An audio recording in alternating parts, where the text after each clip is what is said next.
Is the newly announced Profoto C1 Studio Light for smartphones really just an iPod for Profoto? Do smartphone users really need a high-end studio light for their iPhone photography? Do professional photographers need it for their professional work? Let's talk about it today on Camera Genesis.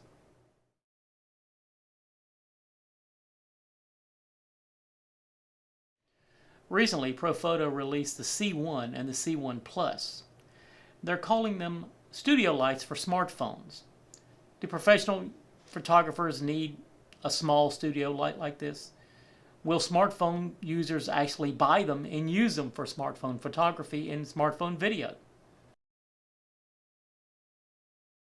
Upon return to Apple, Steve Jobs, one of the first things he did was he simplified the product line. He cut a bunch of products away and left just a few products to keep the company running. Another thing he did was he had a new product developed called the iPod, completely out of character for Apple. They were a computer company, by the way, but he knew that they needed to appeal to the consumer market, so he had a consumer device built, commonly known today as the iPod.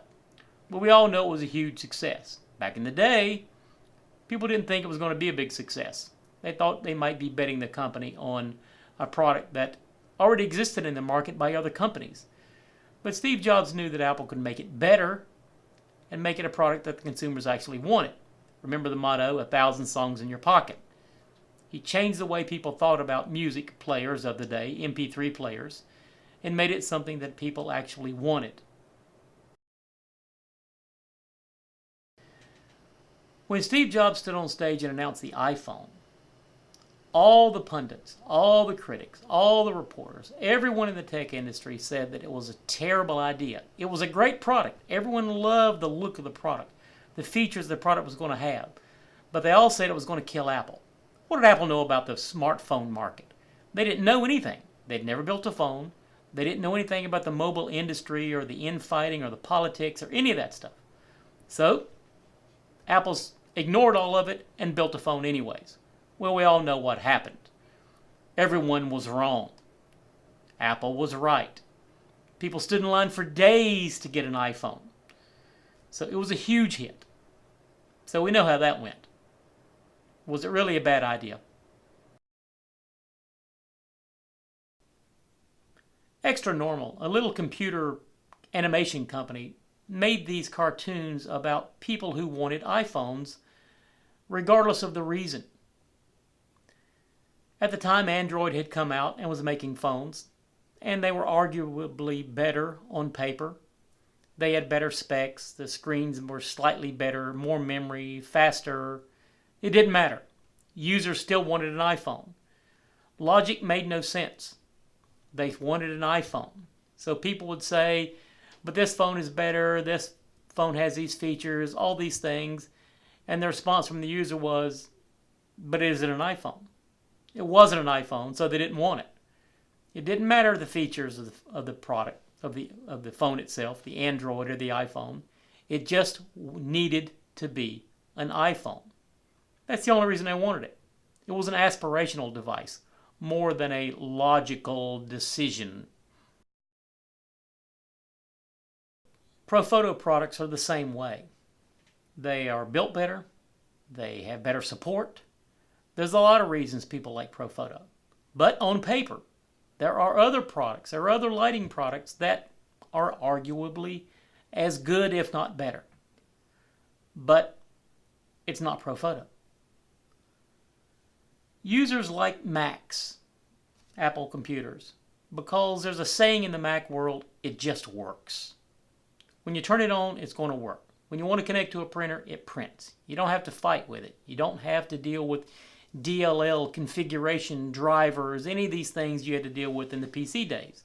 You just turned it on, plugged in your printer, or connected to it with Wi-Fi, and it just works. You didn't have to fight with it. You didn't have to configure it. It just works. Profoto's the same way. Not so much with the other brands. Not so much with the other lights. You got to turn them on. You got to pick things. You have to set them up. And sometimes they work and sometimes they don't. They mostly work. 99% today, the qualities are pretty good. Reliability is pretty good. But they're not 100% reliable. But neither is Profoto. But it's closer. It makes you feel comfortable. Just like Macs. In people's mind, Macs equal reliability. Profoto equals reliability in the professional photographer's mind. And that reliability comes at a price. But the price is worth it. People are willing to pay more for a Mac than a PC because they don't have to fiddle with it. They don't have to deal with it. It just works. Profoto's the same way. They don't have to fiddle with it. They turn it on and they feel confident that it's going to work and do the job they need every single time. So why is Profoto coming out with the C1? Well, if they're using the iPod analogy, it introduces them to a much larger audience than they currently have. Profoto right now is going after the professional photographers market. Well, compared to professional photographers, how many iPhone users are there? A lot more iPhone users. So it's a smart move for Profoto to look at these users as a potential market. I mean, after all, Apple was criticized when they moved away from their core market in the old days with the Apple II, when they started moving away, started getting into more consumers who just wanted to buy computers to do simple things with. The Apple users revolted and said, you're abandoning us. We're the ones who got you here, but you're leaving us now. Well, they needed to grow the company. They needed more users because the users they currently had weren't keeping the company alive. So they had to look at a larger market. Not that Profoto's in any financial trouble at all. They're doing quite well. Look at the price of their products. Look at their sales. Some items are back ordered. So they're doing great. But they are after a larger market and they're thinking ahead. You always want the companies that you like to be innovative. Well, how do you innovate? You look at the large markets and find out what they want. You build a product for them. And that's what Profoto's doing. If you look at Mac, when they decided to build the iPod and the iPhone, it didn't hurt sales, it helped sales. Today, the iPhone is a majority of Apple's sales. Is that true for Profoto and the A1 perhaps? That was an innovative product. A speed light from Profoto. They call it a studio light. We know it's a speed light. But it's hard to get. Everybody wants one. I know professional photographers who buy 4, 5 of them. Where before they didn't even use speed lights. Now they have 5 from Profoto because they do things that regular speed lights didn't do in the same way that an A1 does it. Is a C1 going to be a product like that? Profoto's new audience. Profoto may be looking at acquiring a new audience. Smartphone users who want better photos, better video quality. They may be a candidate for the C1. In Apple's recent announcement of their iPhone 11 phone, they're calling it a professional phone. Not a professional camera, but a professional phone. Assuming that the whole phone itself, including the camera, is of professional level. If you saw the announcements, they're touting it as professional cameras in a professional phone. Well, Profoto may be ahead of the curve. They're looking at a professional light for a professional phone. If a user wants to move forward, Instagrammers, vloggers, influencers, whatever you want to call them, they're looking to up their production qualities. They use phones. They're stepping up to better quality equipment. Profoto's there with the lighting equipment that they need. It's a smart move. A lot of people will criticize Profoto for moving away from their core professional photographer market into the consumer market. That doesn't mean it's a wrong move. It wasn't a wrong move for the iPod. It wasn't a wrong move for the iPhone. And it may not be a wrong move for the C1. It's a different market than we're used to as professional photographers. But from Profoto's standpoint, it may be a smart move and help us as professionals in the long run. They're just ahead of the curve. Let's talk about the halo effect. The halo effect is a term used to describe a new Apple user. You may have heard it before. What happens is that it entices you into their ecosystem. You would start with the iPod. Then you would eventually like it so much you'd get iTunes because you had to have iTunes. But of course iTunes worked better on a Mac. So you'd get a Mac. And you'd go, wow, this These two things work together really well and seamlessly, so I like this. So then you would think, well, if the phone works as well as the Mac, then why don't I just get an iPhone? And it'll work well with the Mac and the iPod, and the phone replaced the iPod. So now you're in the ecosystem of Apple with it, with their computer and their phone. And then before you know it, you have an iPad and then an Apple Watch. And now they've got a credit card, and you're in the iPod or you're in the Apple ecosystem. That's called the halo effect. You start with the one product, and it gives you such a good feeling about how it works and how well it integrates with all their other products that you're just sucked into the whole ecosystem of products, the whole system that work together so seamlessly. It just makes your life smoother and easier. Does it sound like a company we know? It sounds like Profoto. The Profoto Air, it just works. The whole Bluetooth system with the A1 and the B10, the Connect, and now the C1, they're building their own ecosystem. I think there may be a halo effect around Profoto here pretty soon. The C1 to the A1 to the B10, and now you're in the Profoto ecosystem. Is Profoto the Apple of photography? Well, perhaps. They have better built products. Some will say they're better built. Some will say they're equally built to some Chinese products, but overall they're better built.